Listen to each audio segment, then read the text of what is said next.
My brother proudly announced, "We'll take the lake cabin. You can keep the old house," like my inheritance had already been decided. So I said, "Get over yourself, you'll have what you actually deserve." I thought I had a pretty good handle on my family's quirks.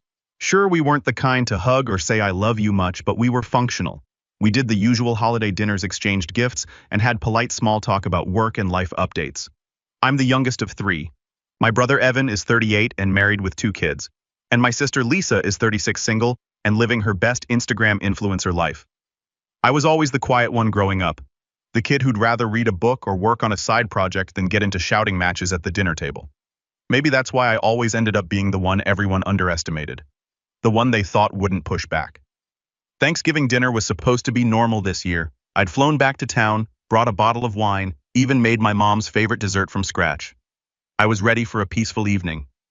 We sat down around the long oak table, the one that's been in the family for decades, and everything was going fine until Evan leaned back in his chair, smirked, and said, "You can keep the old house. We'll take the lake cabin. It's prettier."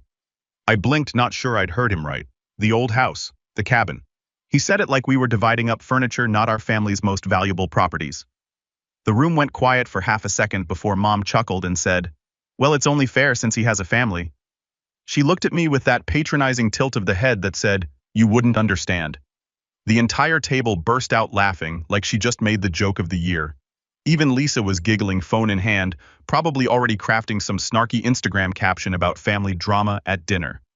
My fork froze halfway to my mouth. Something in me sank. Not because of what they said, but because of how casual it was, like it was already decided, like they'd had this conversation without me a dozen times and were just now letting me in on the joke. I tried to play it cool. I asked as evenly as I could, "Wait, what do you mean? Keep the old house?" Evan shrugged like it was obvious. "You know Mom and Dad's will, right? It just makes sense that I get the cabin. We have kids. They love it up there. You can have the old place." I glanced at my parents. Dad didn't even look up from carving the turkey. Mom just smiled. That smile that always meant, "Don't argue." My stomach turned. For the rest of dinner, I barely spoke. I just kept replaying Evan's words in my head. The cabin wasn't just the cabin. It was where my dad taught me to fish, where I'd spent summers fixing up the dock with my grandfather, where I'd taken my first girlfriend. It wasn't just wood and nails. It was a piece of our history. After dessert, I stayed behind to help clear the table. I thought maybe I'd get a private moment with Mom or Dad to clarify things, but instead, I overheard them talking to Evan in the kitchen. Mom said, "I'm glad we settled that. It's only right that you get the cabin. Tim will be fine with the house." Evan replied, "Yeah, and honestly, I don't think he even likes going up there. It's better this way." I had to bite my tongue so hard it hurt. They hadn't just assumed I didn't care. They'd convinced themselves I didn't deserve it. I went home that night with a pit in my stomach. I lay awake until 3:00 a.m., staring at the ceiling, thinking about every time I'd driven up to the cabin alone to fix the roof or mow the lawn or shovel snow out of the driveway so Mom and Dad could have their peaceful weekend. I'd spend hours doing upkeep while Evan stayed in the city and Lisa posted vacation selfies. 2 days later, my phone rang. It was Mom. Her voice was tight, panicked. "Tim, why is the lawyer streaming the will reading?" I sat there silent for a beat, heart pounding.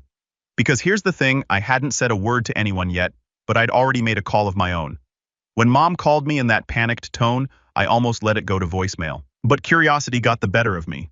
"Streaming?" I asked, trying to keep my voice neutral. "Yes," she snapped, her words coming out rapid fire. "Your father just got an email from the lawyer's office saying the will reading will be live streamed for all named beneficiaries. We didn't agree to that. You know how private we are about these things. Did you do something?" I stayed silent for a moment, just long enough for her to fill the gap with nervous chatter. "Your father is furious, Tim. You know this is a family matter. We can't have other people listening in. Why would the lawyer?" Maybe I interrupted. "He thought it was important that everyone be on the same page, transparent." Her sharp inhale on the other end of the line told me everything. Mom hated when things got taken out of the family's control. She liked quiet decisions, closed doors, whispered plans in the kitchen, while the rest of us sat in the living room. Transparency wasn't part of the family brand. "We'll talk about this later," she said, finally, her voice clipped. "Don't do anything reckless." But that was the thing. I hadn't done anything reckless yet. Not really. Later that day, I went over to my parents' house to return a casserole dish I'd borrowed from Thanksgiving. When I walked in, the mood was icy. Dad didn't even greet me, just sat in his chair staring at the news like it had personally offended him. Mom crossed her arms and launched right in. "We heard from the lawyer," she said. "We told him to cancel whatever nonsense he's doing online. This is a private family matter." I leaned against the doorway and raised an eyebrow. Private like how you decided who gets what without even asking me. That set Dad off. He turned in his chair and pointed the carving knife he was holding at me like I was the turkey this time. Watch your tone. Your brother has responsibilities. A wife, children. The cabin is better for him. You're single. You don't even use it half the time. My jaw clenched. That's because I'm the one maintaining it so you guys can use it. Do you think those dock repairs just happen on their own? Dad waved a dismissive hand. You're overreacting. It's not about repairs. It's about family. Evan needs the space. You'll have your house. What more do you want? I wanted to scream. I wanted to shake them and ask how many more years of being the reliable one I had to put in before they'd stop treating me like the background character in my own life. Instead, I just said, I guess it's good that Will reading is coming up. Then we'll all know where we stand. Mom's lips pressed into a thin line. Don't make this harder than it has to be, Tim. I left before I said something I couldn't take back. The next week was a blur of small slights that added up like paper cuts. Evan posted a photo on Facebook of his kids playing in the snow at the cabin captioned, "Making memories at our place." Lisa commented under it, "Love that you guys finally claimed it." Mom and Dad both liked the post. I didn't say anything publicly, but when I saw it, my stomach twisted so hard I had to put my phone down. Our place like I'd already been erased from it. A couple of days later, Lisa called me out of the blue. "Hey," she said, her voice overly casual. "I just wanted to give you a heads up that Mom's been a little stressed about the wolf thing. Maybe just tell the lawyer to stop making a big deal about it. Evan said it's not worth causing drama over." I laughed bitterly. Of course he said that. He's getting exactly what he wants. Lisa sieged. "Tim, don't be like this. You know he has the kids. You can visit the cabin whenever you want. No one's trying to cut you out. That's exactly what you're doing," I shot back. "You're all deciding what's best for me without me even being in the room." She went quiet for a moment, then said, "You've always been so dramatic. This isn't about you. It's about what's best for the family." And there it was, the phrase that always ended the conversation. What's best for the family translation. Sit down and take it, Tim. Don't make waves. That night I found myself driving out to the cabin partly because I needed space, partly because I needed to remind myself why I cared so much. Snow had started to fall by the time I pulled up. The driveway hadn't been shoveled since the last storm, so I trudged through the knee-deep snow to the porch. Inside, everything smelled the same. Cedarwood pine cleaner, a faint trace of my grandfather's old pipe tobacco that still seemed to cling to the wood. I walked from room to room, running my hands over the old furniture, the photos on the wall, the patch in the corner of the living room where I'd accidentally burned the carpet with a sparkler when I was 12. I stood at the window and looked out at the frozen lake. And for the first time in years, I felt something sharp. Not just hurt, but anger. Not the kind that fades after a night of sleep, but the kind that simmers until it boils over. When I got back into town the next morning, I stopped by the lawyer's office. Not to cause trouble, not yet, but to ask questions. And what he told me made my blood run cold. Apparently, my parents had been in last month to make adjustments to their estate plan. Adjustments that, according to the lawyer, streamlined things by naming Evan as primary beneficiary of the cabin. The old will had been divided evenly between the three of us. But this new version, it left me with just the house, Lisa with a trust fund payout, and Evan with the cabin plus most of the liquid assets. "Did you sign off on this?" the lawyer asked. I laughed, a short, humorless sound. No one even told me about it." He frowned. "That's unusual. They said you were aware." I thanked him and left my head spinning. The drive home was a blur. My phone buzzed twice with texts from Evan. One a photo of him by the fireplace at the cabin with the caption, "Home sweet home," and the other just 3 words. "You good, bro?" I didn't answer because in that moment I knew I wasn't just hurt anymore. I was done. And if they wanted to turn this into a game of control, they were about to find out I'd been playing a much longer game than they ever imagined. I didn't answer Evan's text. In fact, I turned my phone face down and spent the rest of that night pacing around my apartment like a caged animal. My mind was buzzing with everything I'd just learned.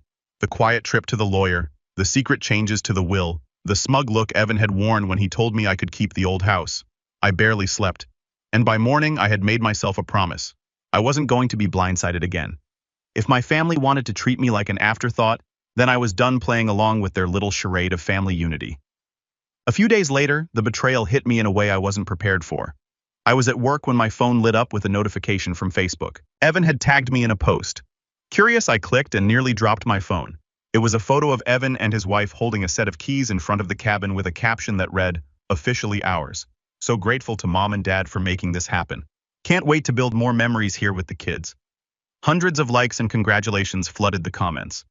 Friends, neighbors, even extended family members were posting heart emojis and so happy for you guys. Meanwhile, my name sat tagged at the bottom of the post like I'd been invited to witness my own public humiliation. I texted him immediately. Me. What is this, Evan? What do you mean? Thought you'd be happy we finally made it official. Me official as in legal, Evan, yeah.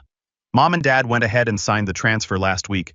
We've got the deed in hand. Don't worry, you'll still get the house when the time comes. I stared at the screen, my hands shaking. They hadn't even waited for the will reading. They had already transferred the cabin to Evan. By the time I drove over to my parents' house that evening, I was vibrating with anger. Mom answered the door like nothing was wrong, smiling as if we were about to sit down for tea. Why didn't you tell me? I asked, my voice sharp enough to cut glass. She frowned. Tell you what, that you already signed over the cabin to Evan. Her face tightened. Tim, lower your voice. This isn't the place for dramatics. Are you kidding me? I could feel my voice rising despite myself. You went behind my back, changed the will, and signed over the property, and you didn't think I deserved to know. Dad appeared in the hallway, clearly annoyed. We didn't go behind your back. This was a family decision. You don't have kids. You don't need the cabin the way Evan does. I took a step forward. So my entire childhood, all those summers, the first spent fixing that place up, all those weekends I gave up to make sure it stayed livable. That doesn't count for anything. You just decided I didn't matter. Mom tried to put a hand on my arm, but I stepped back. Tim, you're overreacting. This was always the plan. We just made it official. No, I said, my throat tight. It was your plan, not mine. You never asked me what I wanted. Evan and his wife chose that exact moment to walk in laughing about something on their phone. When they saw me, Evan raised an eyebrow. Whoa, is this about the cabin? You still mad about that? The way he said mad like it was some childish tantrum made my blood boil. This isn't about being mad, I said through gritted teeth. This is about respect. You all decided I didn't deserve to be part of the conversation. Evan shrugged, unbothered. Look, man, you get the house. That's worth more than the cabin anyway. I don't see the problem. The problem, I snapped, is that you think money is the same as meaning. That cabin was the one place that actually felt like home. But sure, go ahead. Post more pictures. Playhouse. Pretend you earned it. I didn't wait for a reply. I turned and walked out, slamming the door hard enough to rattle the windows. Driving home, I felt hollow. This wasn't just a fight anymore. This was a line being drawn in permanent ink. My parents had made their choice. Evan had made his. And apparently I was the expendable one. That night, Lisa called me. She must have heard about the blow-up because her voice was low, almost apologetic. Hey, she said. I know you're upset, but maybe you should just let this go. Mom's been crying. Dad's blood pressure is through the roof. It's just not worth the stress. I laughed bitterly. Not worth the stress for who? For them. They get to pat themselves on the back and sleep peacefully, while I sit here knowing I was written out of my own family's history. Lisa hesitated. It's just, you're the strong one, Tim. You've always been the one who could handle disappointment. Something inside me cracked at that. Yeah, I said quietly. Maybe that's the problem. For the next week, I barely spoke to anyone. I went to work, came home, and sat in silence. But the silence didn't hurt. It sharpened me. I started thinking more clearly. Though reading was still scheduled for the following week, and while they had already transferred the cabin, there were still other assets, other accounts, other decisions that would be finalized. And if they wanted to treat this like a game, then maybe it was time for me to play too on my own terms. The night after the confrontation, I sat in my apartment in complete silence. No TV, no music, just me, and the low hum of the refrigerator. I don't think I'd ever felt so completely erased. It was like the air had been sucked out of the room. I kept replaying that moment when Evan and his wife walked in, laughing, keys to the cabin in hand, like they'd just closed on a vacation rental. The image made my stomach twist. I'd always known my brother had a smug streak, but this felt different, like he was reigning in the fact that I'd been cut out. Over the next few days, I tried to throw myself into work, but even that felt empty. My boss noticed. At one point, she gently asked if everything was okay, and I nearly laughed because how could I explain that my family had just taken the one place that mattered most to me and handed it over like it was a wedding favor? I started skipping lunch with coworkers and going for long drives instead. More often than not, I'd end up at the lake. I'd park at the edge of the property far enough away that Evan wouldn't see me if he happened to be there and just sit there staring at the frozen shoreline. One afternoon, I saw his SUV parked out front. Through the window, I could see Evan's kids running around the living room laughing. For a second, I just sat there gripping the steering wheel, feeling the heat rise up my neck. Then I forced myself to take a deep breath. None of this was the kids' fault. They were just playing, doing what kids do. But that didn't make it hurt any less. That night, Mom texted me, "Mom, family dinner Sunday. Please come. Let's just be together and put this tension behind us. Put this tension behind us. As if all it took was sitting at the same table and pretending like nothing had happened. When Sunday came, I almost didn't go. But some stubborn part of me wanted to see for myself if they would really act like everything was fine. I walked into my parents' house and immediately knew I'd made a mistake. The whole place smelled like roast chicken and garlic. My mom's comfort meal, and everyone was there. Evan and his wife Lisa, even Grandma. Everyone except me was smiling. "Tim," Mom said brightly, like she hadn't spent the past 2 weeks quietly cutting me out of the will. "We saved you a seat." I sat down, and for the first 10 minutes, I just listened. Evan was going on about all the projects he had planned for the cabin, knocking down one of the walls to make an open floor plan, putting in a hot tub, maybe even renting it out on weekends when they weren't there. "Passive income," he said with a grin. "Smart, right?" The table erupted in praise. "Oh, that's so clever. You've always had a good head for business, Evan." I bit my tongue until I tasted blood. Finally, Lisa turned to me. "You've been quiet, Tim. What's new with you?" I forced a smile. "Not much, just staying busy." No one pressed. No one asked if I was okay. No one acknowledged the giant elephant sitting right in the middle of the table. After dinner, I excused myself to the bathroom and just stood there staring at my reflection. My face looked tight, pale, almost unrecognizable. "What are you doing?" I whispered to myself. When I came back out, I overheard Mom talking to Evan in the kitchen. "He'll be fine," she was saying. "Tim's always been independent. He doesn't need as much as the rest of us." Something about those words hit me like a physical blow. He doesn't need as much as the rest of us. I slipped out the front door without saying goodbye. Driving home, I felt something inside me shift. This wasn't just about the cabin anymore. This was about the fact that they had decided who I was and who I wasn't without ever asking me. The next morning, I woke up with a strange sense of clarity. If I kept waiting for them to see my side of things, I was going to be waiting forever. So I started making quiet moves. First, I pulled up my shared accounts. Over the years, I'd been helping out my parents financially, in little ways, covering the property tax on the cabin, when they were short paying the utilities a few times, even secretly paying for a new water heater 2 winters ago, so they wouldn't have to dip into their savings. I stopped all of it, canceled auto payments, removed myself from anything with my name on it. If they wanted to act like I was just a background character, then fine, they could handle things without me. Then I made another appointment with the lawyer. This time, I didn't just ask questions. I listened very carefully, asked for copies of every document with my name on it, and requested a full accounting of how the estate was currently structured. The lawyer hesitated, clearly aware of the tension in the family, but legally, he had to give me the information. When I left his office, I had a manila folder under my arm that suddenly made everything feel real. For the first time in weeks, I slept through the night, but that calm didn't last long. 2 days before the will reading, I got a group text from Mom. "Mom, reminder that the reading is Friday at 2 p.m. Dress nicely. This is an important moment for the family." Important moment for the family. I stared at that message for a long time before typing out a reply, then deleting it. Instead, I started thinking about something the lawyer had said offhandedly during our last meeting. "You know, it's unusual to have a will reading streamed live, but given the number of interested parties, it might be the best way to keep things transparent." At the time, I just nodded. But now the idea didn't seem so crazy. Maybe transparency was exactly what we needed. Something changed in me after I left the lawyer's office with that folder. It wasn't just information. It was proof. Proof that I hadn't been imagining things. Proof that decisions had been made without me. Proof that my anger was justified. It felt like holding the receipts to my own life. Over the next few days, I started to feel lighter in a way I hadn't in weeks. I stopped obsessively checking social media for photos from the cabin. I stopped replaying old conversations in my head. I stopped hoping for apologies that were never going to come. Instead, I started thinking about what I could actually control. The first thing I did was take stock of my finances.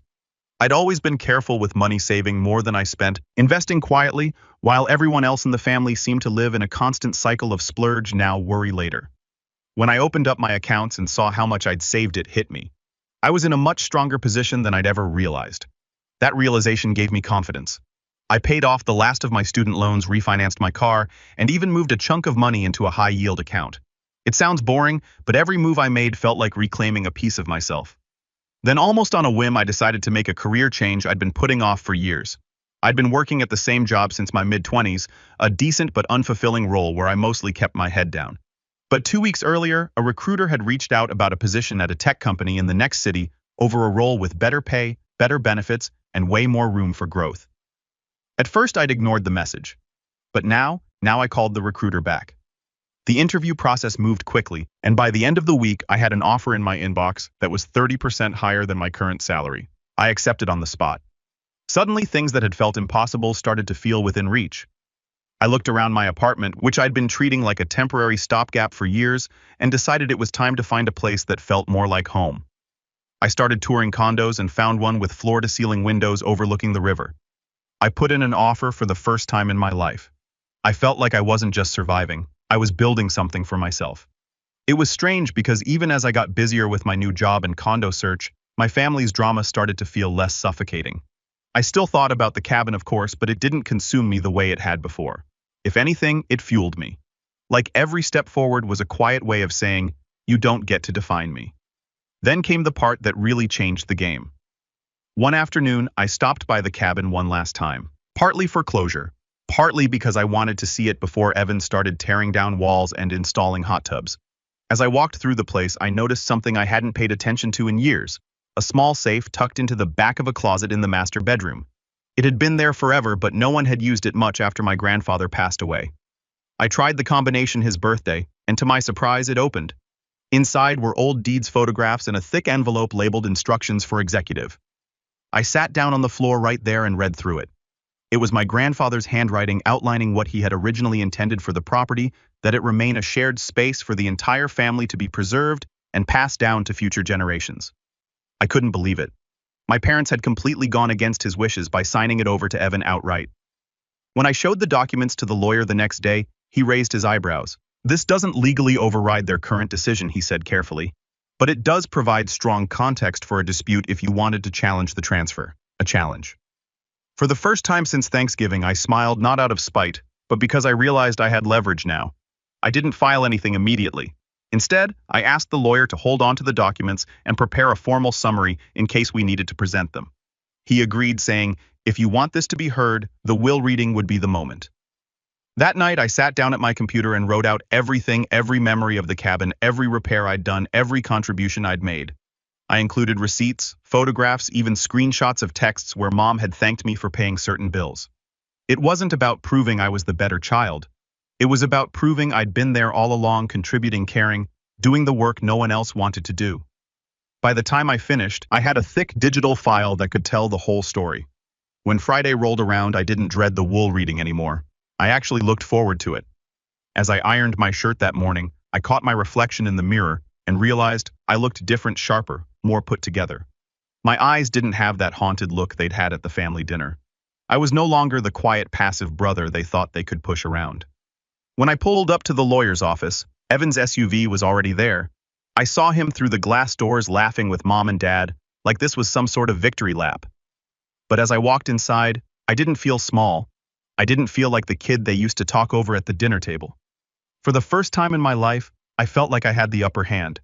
And as we all took our seats around the long mahogany table, I caught Mom watching me carefully, maybe sensing something different in my posture. I just smiled because this time I was ready for whatever was coming. Though reading was only hours away, but instead of feeling nervous, I felt a calm focus I hadn't experienced in months. It was strange, like all the noise in my head had finally gone quiet. For weeks, I'd been reacting to everything my family threw at me, getting knocked around emotionally, like a pinball. But now I was steering the game. Before heading to the lawyer's office, I stopped at a small cafe near my apartment and opened my laptop. I wanted to review the folder I had compiled one last time. Every photo of the dock I'd repaired, every Home Depot receipt from the countless weekends I'd driven out to fix things, every invoice I'd paid. I even had screenshots of Mom's texts thanking me for handling repairs when they were on vacation. The more I looked through it, the more powerful it felt, like a record of everything they'd conveniently forgotten. Then I opened the email from the lawyer's office. The live stream link sat there ready to be shared with anyone who had permission. It wasn't just for immediate family.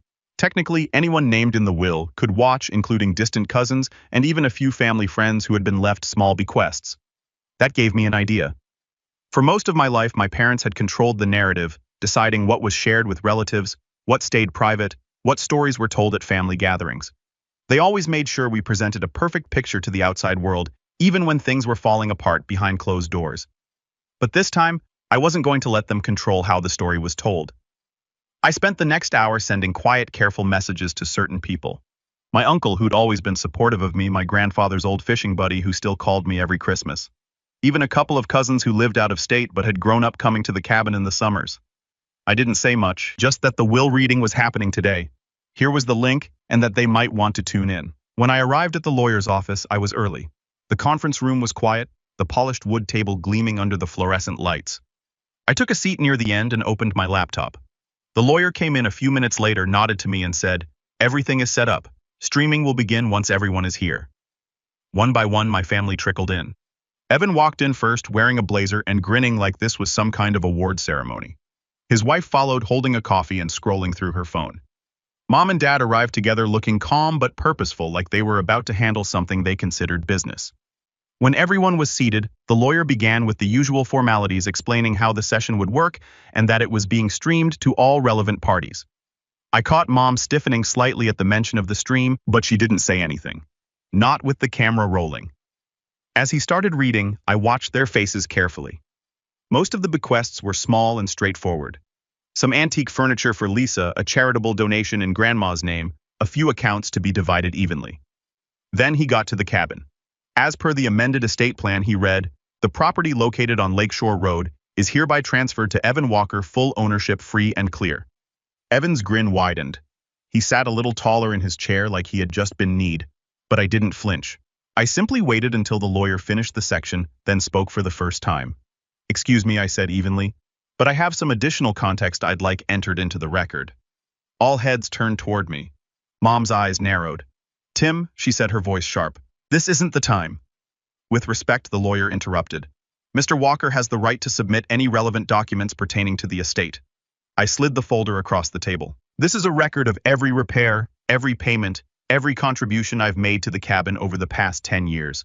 It also includes a letter from my late grandfather outlining his original intent for the property to remain a shared family space." The lawyer took the folder, opened it, and his eyebrows went up. "This is substantial." Evan shifted in his chair. "What's your point, Tim?" "My point," I said, keeping my voice calm, "is that decisions were made under the assumption that I was aware and in agreement. I was neither. And now that the entire family is watching this stream, I think they deserve to know how this played out." I saw Mom's face go pale. Dad cleared his throat like he wanted to say something. But the lawyer held up a hand. "Mr. Walker, these documents raised significant questions about intent and contribution. While the transfer is legally binding, this may warrant further review." The room was silent for a moment. The tension so thick you could cut it with a knife. And that's when my phone buzzed. It was a message from my uncle. "Uncle Mark just watched you speak up. About time someone said it. Call me after. We need to talk." I glanced at the screen and felt a slow, steady satisfaction settle over me. For years, I'd been the quiet one, the easy child, the one they never worried about because they assumed I'd just go along with whatever they decided. But not anymore. I wasn't just standing up for myself. I was rewriting the story, and this was only the beginning. The silence in that conference room stretched on so long that I could hear the faint hum of the streaming equipment. The lawyer shuffled through the pages I provided, nodding to himself while my parents sat there stiff as statues. "This is significant," the lawyer said again, looking up. "While it doesn't invalidate the transfer, it does provide a strong basis for revisiting the terms, particularly given the decedent written statement about shared ownership." Evan scoffed. "Come on, we've already signed the deed. This is just Tim being dramatic because he didn't get what he wanted." I didn't take the bait. I just leaned back in my chair and said, "That's one interpretation. Another is that I've been quietly footing bills and putting in sweat equity for a decade, thinking this was a shared family space, only to find out I was left holding the bag while you got the keys." For a moment, Evan actually looked rattled. The lawyer cleared his throat. "I will be making a note in the official record that there is a dispute regarding the intent of this transfer. That means that any future transactions involving the cabin will be subject to review until the matter is resolved." Evan's grin faltered. "What does that mean?" "It means," the lawyer said evenly, "you may not be able to proceed with renovations, rentals, or sales until the dispute is settled."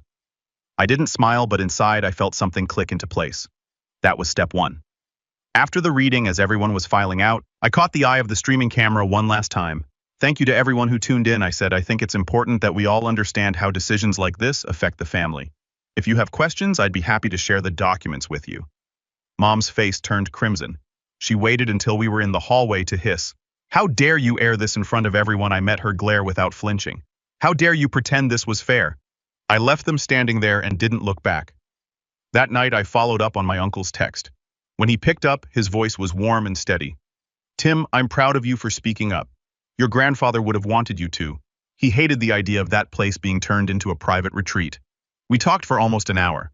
By the end of the call, he offered to back me if I wanted to formally challenge the transfer. I can testify about what your grandfather told me, he said. And I've got photos from all those summers you and I were the only ones up there fixing things. This family's memory is selective, but mine isn't. I thanked him, and when we hung up, I felt something new. Momentum. Over the next week, I gathered everything. The lawyer's notes, my uncle's statement, and even a few old emails from my grandfather that I found in an ancient inbox. Then I drafted a formal letter to my parents and Evan outlining my intent to contest the transfer and requesting a mediation session before anything further was done with the cabin. When I sent it, I expected a fight, but what I got was silence. Days passed, then a week. Finally, Mom called. Tim, she said, her voice unusually soft. Is this really what you want? To drag the family through a legal battle? What I want, I said calmly, is for this to be handled the way Granddad intended. If that means mediation, so be it. If that means court, so be it. But I won't be erased. She sighed heavily. You're not being erased. Yes, I said quietly. I was. That was the last time we spoke before the mediation session. On the day of the meeting, I walked into the neutral conference room in my new suit.